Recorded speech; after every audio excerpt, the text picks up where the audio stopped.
उपस्थित संवेद समादरणीय धर्म प्रेमी महानुभाव, आदरणीय माताओं तथा भक्तिमयी बहनों, सबके हृदय में निवास करने वाले इस दिव्य अलौकिक जगत में सर्वव्यापक उस परम प्रभु परमात्मा को, सभी देवी देवताओं को, सभी ऋषि मुनि संत महात्माओं को मैं प्रणाम निवेदित करता हूँ। साथ ही निवेदन करता हूँ कि पर बुलंद स्वर में जय जयकार करें ताकि अनावश्यक शब्द विलीन हो जाए और सभी लोग शांतित होकर के बैठ जाए। बोलिए श्री सद्गुरु महाराज की जय। प्यारे लोगों, अभी का जो विषय है संत और असंत की महिमा, यह प्रसंग अयोध्या के साकेत नगर की, यह प्रसंग, यह घटना अयोध्या के साकेत नगर में भगवान श्री राम सिंहासन पर विराजमान थे। उसी समय सनकादिक ऋषियों का आगमन होता है और अपने यहाँ संत को आते देख सिंहासन से उठकर खड़े हो गए और भगवान राम भरत जी से कहते हैं, भरत बड़े बाग पाइए सत्संगा, बिना ही प्रयास हो ही प्रसंगा। अगर संत मिल जाए तो बिना परिश्रम के ही उनसे भक्ति का मार्ग मिल जाता है और उस मार्ग पर जब चलते हैं भक्तगण तो मोक्ष को प्राप्त कर लेते हैं। एक दिन गुरु महाराज ने उपा घाट में निवास में रहने की कृपा की। खगड़िया जिला के प्रोफेसर साहब विश्वानंद बाबू बैठे थे। कहा, प्रोफेसर साहब, गुरु की खोज में मेरी बड़ी दुर्दशा हुई, और बेलना बेलना पड़ा और बाबा देवी साहब जैसे परम संत सदगुरु मिल गए, मेरा जीवन सफल हो गया, मैं बहुत भाग्यशाली हूँ। इतने परिश्रम के बाद ऐसे संत सदगुरु मिल गए। तो प्रोफेसर साहब कहते हैं, हुजूर, हम लोग आपसे कम भाग्यशाली नहीं है। आपको गुरु की खोज करने में बड़ी परेशानी हुई, बहुत डलना डलना पड़ा, बड़ी दुर्दशा हुई, लेकिन हम लोगों को बिना परिश्रम के ही आप जैसे संत को मिल गए हैं, हम आपसे कम भाग्यशाली नहीं। देखिए, अगर बाबा देवी साहब जैसे परम संत नहीं मिले होते तो भक्ति का कार्य सुलभ होता। इसलिए लिखा है, बिना ही प्रयास भवभंगा, संसार के दुखों का अंत करने का मार्ग मिल जाता है और संतों के बताए मार्ग पर चलते हैं तो क्या होता है? यही मार्ग सूची साधु दिखावे, उस पर चल करके लोग परम लक्ष्य को प्राप्त कर लेते हैं। यही मग चले समय सुख पावे, पावे सुख सदा हरि कृपा, संसार आशा तजी रहे, स्वप्नहु नहीं दुख द्वैत दर्शन बाकी कोटि को कहे। यह सत्संग प्राचीन काल से सत्संग और संतों का विशेष प्रभाव रहा। भारत की धरती पर विदेश में भी इस संत के प्रभाव से, सत्संग के प्रभाव से ही रत्नाकर जैसे डाकू ब्राह्मण परिवार में जन्म लेने पर भी हत्यारे थे, महादुराचारी थे, लोगों को मार करके धन हड़प कर परिवार का गुजारा करके नारद बाबा जैसे संत मिल गए, सत्संग को सुने और डाकू का काम छोड़ करके क्या हो गए? युक्ति जान करके भक्ति करने लग गए और वाल्मीकि वह ब्रह्म समाना त्रैकालदर्शी महापुरुष हो गए। भगवान राम के अवतार लेने से पहले ही रामायण लिख करके रखे थे। उंगली मार जैसा डाकू भगवान बुद्ध का सत्संग सुना और हत्या छोड़ करके अरहत्व को प्राप्त किया है। बौद्ध साहित्य में इसकी साक्षी है। यह सत्संग करता क्या है? राजा प्रसेनजीत का हाथी सड़क पर चलते समय दलदल में फंस गया। इतना बड़ा दलदल था, वो हाथी निकल नहीं रहा। राजा प्रसेनजीत पर सवार होते थे, वो हाथी लड़ाकू था। उस हाथी पर सवार होकर जब लड़ाई करने जाते थे, बड़े से बड़े युद्ध को विजय करके लौटते थे। बड़ा ही भाग्यशाली हाथी। दलदल से निकल नहीं रहा था हाथी। हजारों लोग गए, रस्सी बांध कर खींच रहे हैं, जोड़ लगा रहे हैं। आवाज भगवान बुद्ध के कान तक गई। भगवान बुद्ध ने पूछा, ये आवाज कहां से आ रही? आनंद से। तो आनंद ने कहा, राजा प्रसेनजीत का हाथी दलदल में धंस गया है, उसी को निकालने के लिए लोग हजारों जोड़ लगा रहे हैं, हाथी निकल नहीं रहा। भगवान बुद्ध ने कहा, जाकर राजा से कहो हाथी लड़ाकू है, ऐसे नहीं निकलेगा, सबको वहां से हटा दे, रस्सी खोल दे और वह जो है लड़ाई वाला रणभेदी दूर में बजवा दे कि हाथी के कान तक सीधे आवाज पहुंचे। उसका सोया हुआ वीरत्व भाव, शक्ति जो सो गई है वह सब जग जाएगी। शक्ति वीरत्व भाव जगेगा, हाथी अपने दलदल को छीन करके निकल जाएगा। सबको हटवा दिए, सब लोग दूर हट गए। लड़ाई वाला रणभेदी थोड़ी दूर में बजवाए, हाथी से खड़ी लड़ाई शुरू हो गई है। हम यहाँ फंसे हैं, मेरा स्वामी मेरी प्रतीक्षा करता होगा। बस एक बार वह वीरत्व भाव जो सोया हुआ था, वो संस्कार जागृत हो गया और चिल्लाता हुआ हाथी दलदल को चीरता हुआ अपने स्वामी के पास पहुंच गया। उसी तरह हम मनुष्य का मन भी ईश्वर की दलदल में, विकार के दलदल में फंस गया है।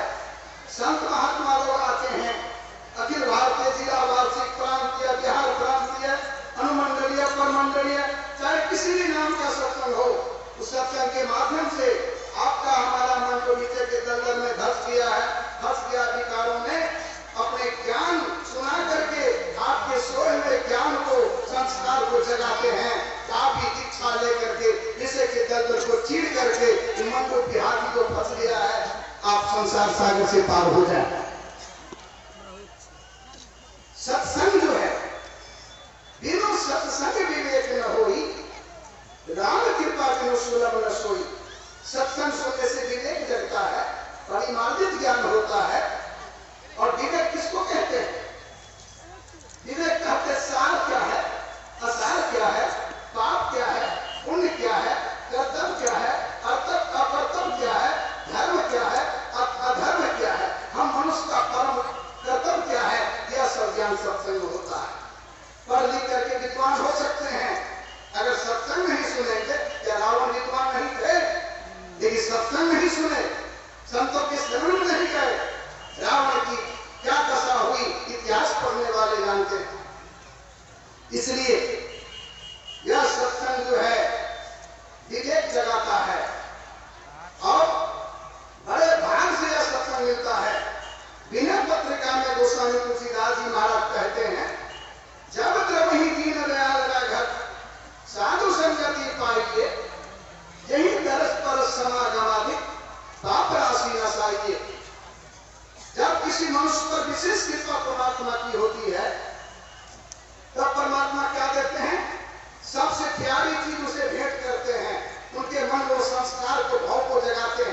उनको संतों का दर्शन और सत्संग प्राप्त करवाते हैं।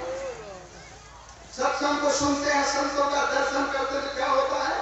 तो पाप राशि, पाप का जो ढेर है पहाड़ का उनके मन में, संस्कार है, सागर है, जो पाप उनके जीवन में भजन करने नहीं देता है, संतों का दर्शन नहीं करने देता है, विघ्न बाधा खड़ा करता है। कुप्पा घाट में गुरु महाराज के समय की बात है, सत्संग हो रहा था विशेष रूप से, सबका प्रवचन हो गया, गुरु महाराज के सामने मैं व्यवस्थित हुआ, गुरु महाराज मंगलाचरण गाने लगे। उसी समय बहुत से लोग गंगा में नहाने जा रहे। अररिया जिला के प्रोफेसर कार्टून की दोनों बेटी भी चली गई नहाने। बड़ी बेटी गंगा में नहाते समय बह गई और डूब गई। लोग दौड़ कर आए, चलिए चलिए आपकी बेटी डूब गई, गंगा में बह गई। प्रोफेसर साहब कहते आप लोग बचाए नहीं, कैसे बचा दूं? बह गई, डूब गई। कहे तो मेरी बेटी डूब गई, ये ठेकना, मैं सत्संग छोड़कर चला जाऊंगा। गुरु महाराज साक्षात भगवान का प्रवचन शुरू होने वाला है, कि सत्संग भी छूट जाएगा, कि दो साधना में प्रोफेसर सह नहीं सकेगा, हम भी मर जाएंगे। बेटी डूबती तो डूबने दो, सत्संग छोड़कर नहीं जाएंगे। नहीं गए, प्रवचन गुरु महाराज का सुनते रहे। आरती हुई, आरती के बाद प्रणाम करके दूर से तब गए उस जगह पर। एक आदमी दौड़ कर आया, एक लड़की बराड़ी में किनारे लगी है, चलकर देखिए आपकी बेटी है। दौड़ कर गए तो उनकी बेटी किनारे पर पड़ी बेहोश थी। उठा कर लाए, बहुत देर के बाद होश में आई, एक को फुल पानी अंदर नहीं गया। जब होश में आए तो महाराज के पास ले गए। हुजूर मेरी बेटी डूब गई कि हुजूर का प्रवचन हो रहा था, मैं उठकर नहीं गया। पाप जो है उसकी बेटी को डुबाया सत्संग छुड़ाने के लिए। प्रोफेसर साहब उठकर नहीं गए, पाप हार गया, पुण्य जो है जीत गया, गुरु की कृपा हो गई। गुरु महाराज ने पूछा तुम डूब गई थी तो कैसे बची? तो बच्ची क्या कहती है, हम तो आप ही को बुला रहे थे, आप ही को भीतर में मैं बहती जा रही थी और हाथ पकड़ मुझे किनारे रख दिए। जो व्यक्ति गुरु में अटूट विश्वास करते हैं, उनके बताए मार्ग पर चलते हैं, जीवन में उतारते हैं, तो क्या होता है? उन पर गुरु की कृपा होती है, सारी विघ्न बाधा उनकी समाप्त हो जाती है। और गुरु महाराज ने कहा सत्य क्या है? सत्य है आत्मा और परमात्मा सत्य है। आत्मा सत्य को परमात्मा सत्य में मिला दीजिए, यही सत्संग है। सत्संग दो तरह का होता है, धर्म कथा बाहर सत्संगा, अंतर सत्संग ध्यान अभंगा। अभी जो बैठकर यहाँ सत्संग सुन रहे हैं, बाहरी सत्संग है। बाहरी सत्संग में संत महात्मा लोग आंतरिक रूहानी का ज्ञान देते हैं, और बौद्धिक ज्ञान जब होता है, सुनते सुनते जब आपकी बुद्धि धर्म से ओतप्रोत हो जाएगी, ईश्वर एक है, उसके जाने का रास्ता एक है, तो आप गुरुजनों से जुक्ति जानेंगे। जान करके जैसा गुरु बतावे, अहंकार छोड़ करके गुरु के चरणों में जाइए। जैसा गुरु बतावे उनसे भजन भेद ले लीजिए। भगवान कृष्ण ने गीता में कहा प्रश्न से लिया ज्ञान ज्ञानी तत्वदर्शिता। हे अर्जुन, अगर कोई परम तत्व का ज्ञान प्राप्त करना चाहता है तो किसी तत्वदर्शी महापुरुष के शरण में जाए, उनको साष्टांग दंडवत प्रणाम करे, उनकी सेवा करे। जब प्रसन्न हो जाए तो भक्ति का विधि जानकर जैसा वे बतावे उसके मुताबिक भक्ति करे, तब उनका परम कल्याण होगा। गुरु महाराज नहीं बात करते, बिना गुरु की कृपा पाए नहीं जीवन उधारा है।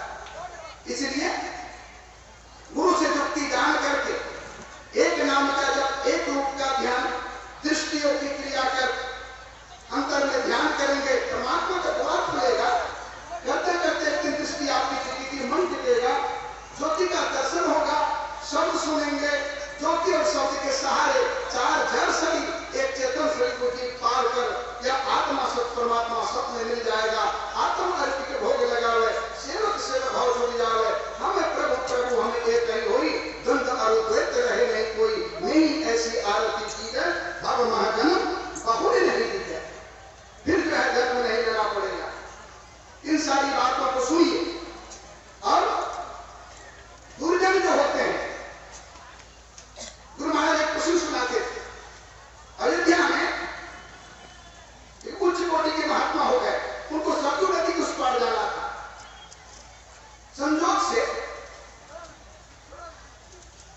से जो है भगवान सूर्य अस्तांचल में जाने ही वाले थे।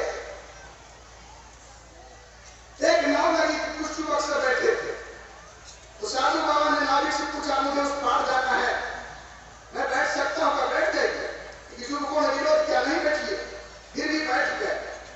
नाव खुली, थोड़ा आगे बढ़ी ही थी कि युवक सब थोड़ा बुरा लगा, क्यों बैठे, लगे सताने, गाड़ी खींचने लगे, उंगली करने लगे, पानी देने करके पूरा शरीर भिजा दिए, तभी साधु बाबा कोई प्रतिकार नहीं किए। जब नदी में नाव पहुंची, देखा कोई प्रतिकार नहीं उनकी तरफ से हो रहा है, तो सभी युवकों ने दुष्टों ने विचार किया, तो ढकेल दो समुद्र सरजू नदी में, डूब करके बढ़ जाएगा। ढकेलने का जैसे विचार मन में उठा, आकाशवाणी हुई। परमात्मा इस अपमान को नहीं सह सके। आकाशवाणी हुई, क्या कहा, ऐ साधु, कि दुष्टों को कहो तो मैं नाव उल्टा दूं, कि सब सुख करके मर जाएंगे। तो साधु बाबा ने कहा, हे प्रभु, आपकी मुझ पर इतनी दया है, नाव मत उल्टाइए, ये लोग अबोध है, ज्ञानी है, उल्टाना है तो इनकी बुद्धि को उल्टा दीजिए कि दूरदम से सज्जन हो जाए।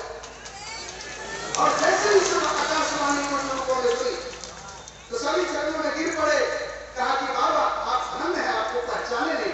संत जो होते हैं अपने ऊपर अत्याचार दुष्टाई करने वाले को दया करते हैं, इसलिए पर दुख दुखी पर सुख सुख देखे पर ऐसे होते हैं संत। संतों की वाणी को सुनिए, समझिए, जीवन में उतारिए, बोलिए श्री सद्गुरु महाराज की जय।